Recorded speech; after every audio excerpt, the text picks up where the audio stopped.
Hello, नमस्कार बच्चों। स्वागत है बच्चों आपका आज के वीडियो में। आज हम फिर से पढ़ रहे हैं पैसिव वॉइस वाले वाक्यों की पहचान और अंग्रेजी में उनका अनुवाद भाग 2। पिछले भाग में मैंने आपको ये दोनों सूत्र पढ़ाए थे कि अगर हिंदी वाले वाक्यों में आ ई ए जाता है, जाते हैं, आता है, तो हम is am are plus third form का प्रयोग करेंगे। और आई ई ए प्लस जा रहा है, जा रहे हैं, तो हम अंग्रेजी में is am are plus being plus third form का प्रयोग करेंगे। आज मैं आपको बता रहा हूँ आ ई ए प्लस जा चुका है, जा चुके हैं, ऐसा यदि वाक्य आता है तो उसकी अंग्रेजी कैसे बनेगी। बहुत ही सिंपल है, देखिए आप। उनमें हम यूज करेंगे has have plus been plus third form का। ठीक, उदाहरण के लिए चोर को गिरफ्तार किया जा चुका है, चोर को गिरफ्तार किया जा चुका है।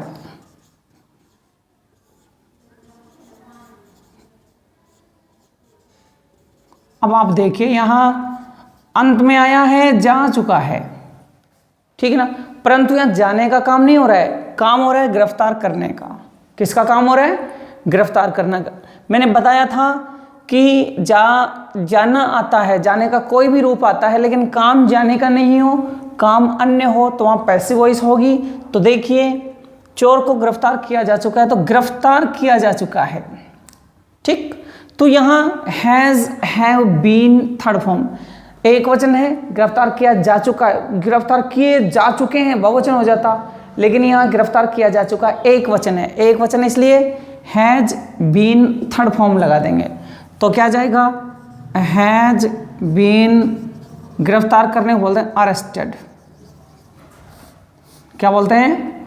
अरेस्टेड। ठीक है ना। अब किसको या क्या चीज है जिसको गिरफ्तार किया गया है, किसको गिरफ्तार किया गया है, उसको सब्जेक्ट बना करके यहां लिखना पड़ेगा, द थीफ, द थीफ। ठीक है ना। तो अंग्रेजी वाक्य बनेंगे the thief has been arrested, कि चोर को गिरफ्तार कर लिया गया है, यानी कि आ ई ए जा चुका है, जा चुके हैं, या लिया गया है भी आ सकता है। ठीक है ना, लिया गया है। ठीक, कि चोर को गिरफ्तार कर लिया गया है। ठीक है ना। जैसे और भी हम सेंटेंस जैसे इसमें ले सकते हैं कि 3 पत्र लिखे जा चुके हैं। अब यहाँ लिखने वाले का कोई पता ही नहीं है कि कौन लिख रहा है, कौन नहीं लिख रहा है, परंतु यहाँ 3 पत्र लिखने का काम हुआ है। जा चुके हैं यानी जाना शब्द आया है, लेकिन जाने का काम नहीं हो रहा है, काम यहाँ लिखने का हो रहा है। ठीक है ना। तो ऐसी सिचुएशन में पैसिव वॉइस होगी लिखे जा चुके हैं। ठीक है ना। तो आ ई ए प्लस जा चुके हैं, बहुवचन लग रहा है, बहुवचन है तो हैव भी ना जाएगा और थर्ड फॉर्म आ जाएगी। तो यहाँ पर क्या जाएगा? हैव बीन, लिखना को बोलते हैं रिटन, राइट, रोट, रिटन। ठीक, third form have been written. क्या लिखा जा चुका है, किसको लिखा जा चुका है, वो यहाँ सब्जेक्ट के रूप में। तो क्या लिखा जा चुका है? 3 पत्र यानी 3 लेटर्स। क्या जाएगा? 3 लेटर्स। और अंग्रेजी बनेगी आपकी 3 letters have been written, 3 letters have been written. आगे देखते हैं, ये बहुत कम आता है चौथा वाला, आ ई ए प्लस गया, आ ई ए प्लस गए, या जाता था या जाते थे, आ ई ए। जैसे कि इनको आप लिखें, नोटबुक में जरूर नोट करें। जैसे यही ऐसा ही सेंटेंस ले लेते हैं, चोर को गिरफ्तार कर लिया गया,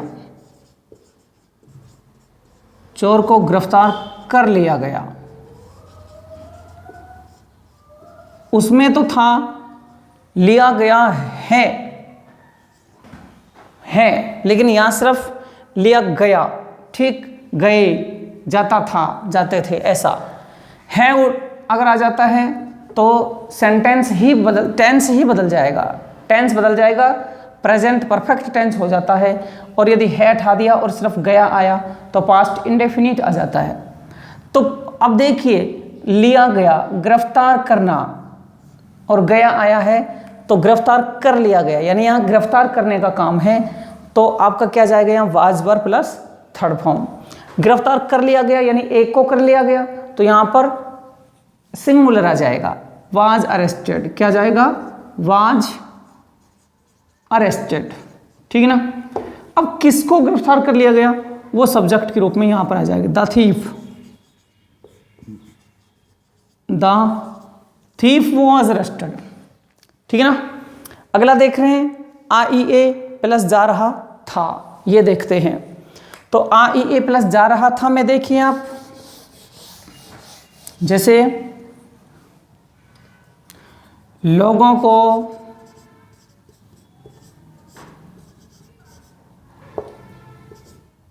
को आमंत्रित किया जा रहा था,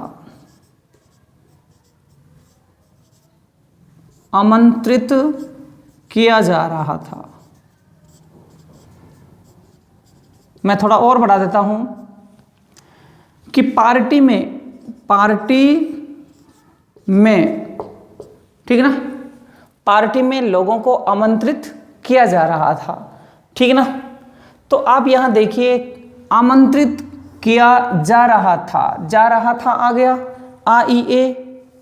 आईए किया, आईए और जा रहा था, यानी जाने का काम नहीं हो रहा है, यहां आमंत्रित करने का काम हो रहा है। तो ये पैसिव वॉइस है।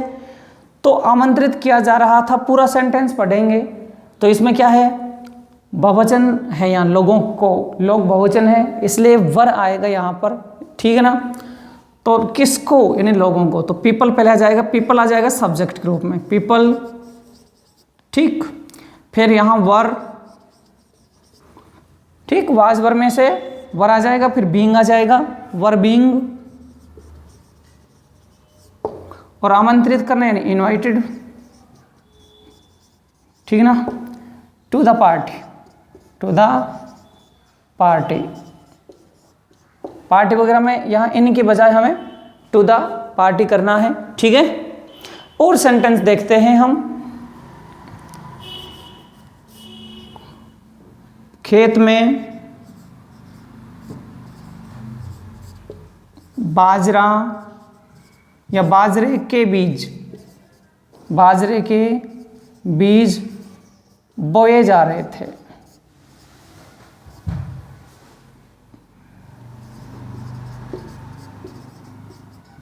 ठीक। अब यहां देखिए, खेत में बाजरे के बीज बोए जा रहे थे, शो मीन होता है बोना। ठीक है ना। तो यहां देखिए, बोए जा रहे थे, तो जाने का काम नहीं, बोने का काम हो रहा है, उगाने का काम हो रहा है, सीड को, है ना।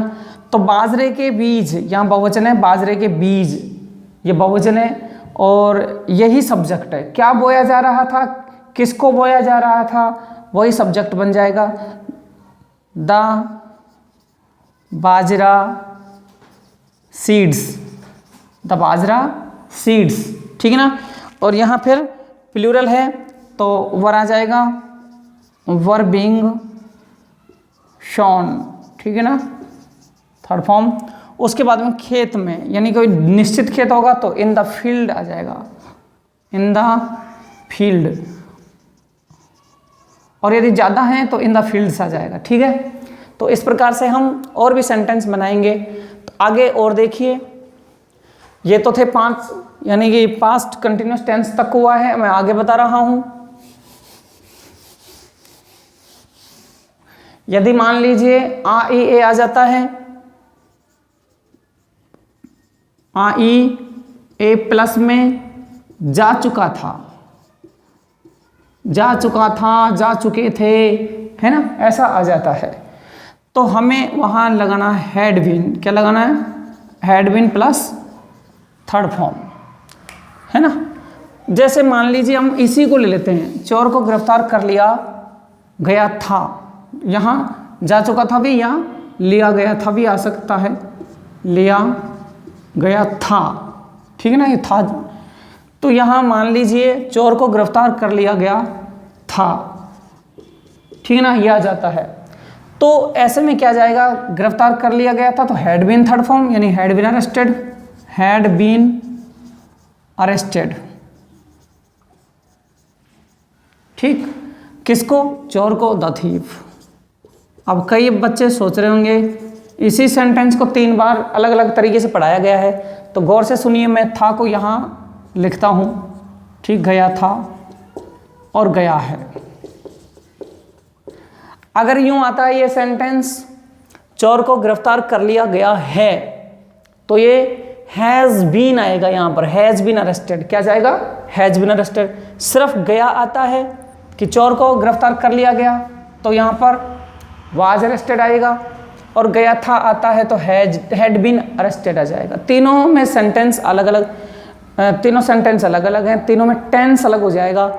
इसमें प्रेजेंट परफेक्ट टेंस होता है, इसमें पास्ट इंडेफिनिट होता है, इसमें पास्ट परफेक्ट टेंस होता है। तीनों में टेंस अलग अलग होता है और अलग अलग के हिसाब से हमें इनको अंग्रेजी में परिवर्तन करना पड़ता है। आगे देखिए, मान लीजिए सेंटेंस है आ ई ए प्लस जाएगा, आ ई ए प्लस जाएगा। आप इसको बराबर बराबर आप नोट करते रहें नोटबुक में, ठीक है ना। आ ई ए प्लस जाएगा, तो इसमें shall will plus be plus third form ये आएगा, ठीक है ना। तो देखिए अगले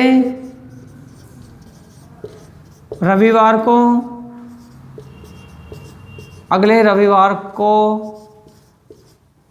हमारे विद्यालय में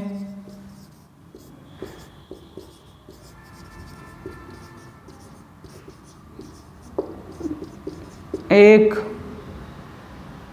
SUPW कैंप लगाया जाएगा, ठीक है ना। तो यहाँ देखिए एक SUPW कैंप होता है, वैसे 5 दिवसीय कैंप होता है, लेकिन उसकी शुरुआत हम अगले रविवार को कर देंगे, ऐसा है ये, ठीक है ना, भ्रमित नहीं होना है। तो आप देखिए अगले रविवार को, तो नेक्स्ट संडे, ये तो हम पहले ले लेते हैं, बहुत अच्छा सेंटेंस बनता है। Last Sunday, next Sunday, after some time, one day, ये चीज़ें हम पहले ले लेते हैं तो ठीक रहता है। अब ये तो हो गया, अब हम सेंटेंस पढ़ेंगे। हमारे विद्यालय में एक SUPW कैंप लगाया जाएगा, आयोजित किया जाएगा, ठीक। तो यहाँ जाने का काम नहीं, लगाने का काम हो रहा है, आयोजित करने का काम हो रहा है। तो यहाँ पर क्या जाएगा? विल बी और ऑर्गेनाइज्ड कर दो, हेल्ड कर दो, होल्ड हेल्ड, ठीक। क्या लगाया जाएगा? एक SUPW कैंप, NSUPW कैंप, ठीक। विल बी हेल्ड, ठीक। फिर उसके बाद हमारे विद्यालय में इन अवर स्कूल, और इसको यदि हम यूँ देना कि हमारे अगले रविवार से शुक्रवार या गुरुवार तक, तो थोड़ा अलग हो जाएगा। अगले रविवार से अगले गुरुवार तक, ठीक। या तारीख दे दे, मान लो कि जैसे तारीख लगा लेते हैं, जैसे उदाहरण के लिए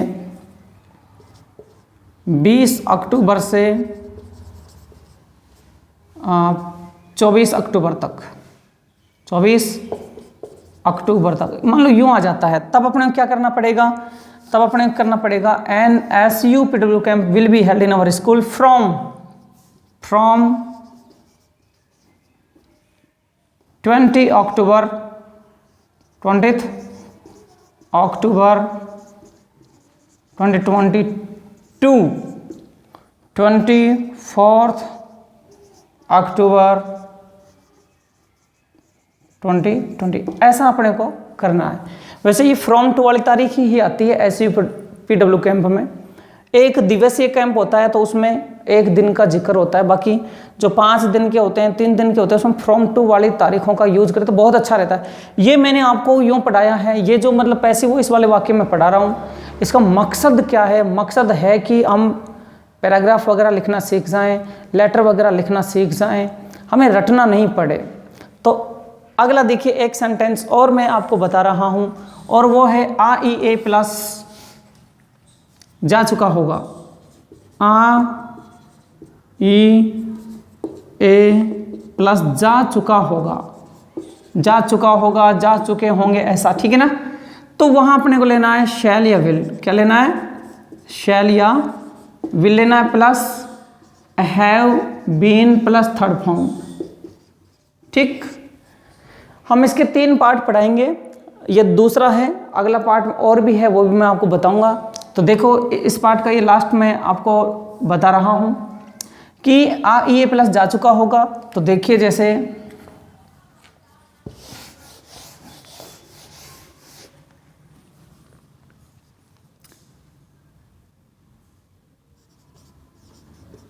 हमारे घर में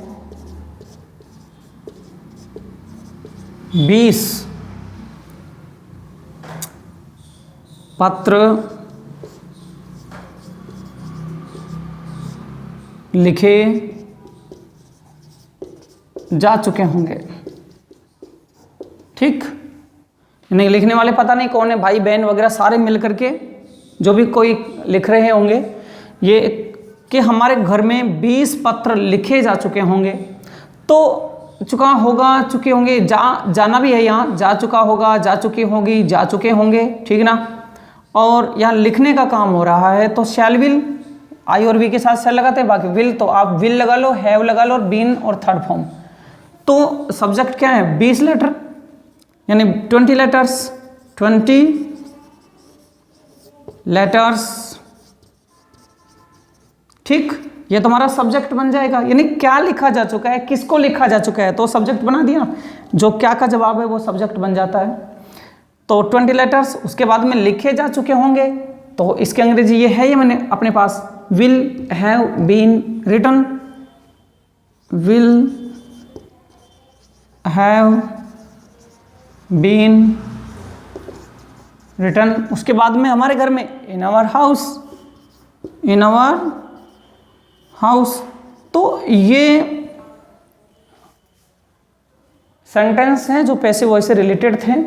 आप इनको अच्छे से पढ़िए, और पढ़ने के बाद में, वीडियो देखने के बाद में मैं आपको जो भी होमवर्क दूं या डिस्क्रिप्शन में मिले, चाहे मैं आपको वैसे होमवर्क दूं, उस होमवर्क को आप बहुत अच्छे से करें, और आप मेरे व्हाट्सएप पर उस होमवर्क को भेजिए। आपसे जो जो भी गलती होगी मैं उनको सुधरवाने का प्रयास करूंगा, और आप वीडियो को देखें, अच्छे से सीखें, मुस्कुराते रहें, सीखते रहें। बहुत बहुत धन्यवाद।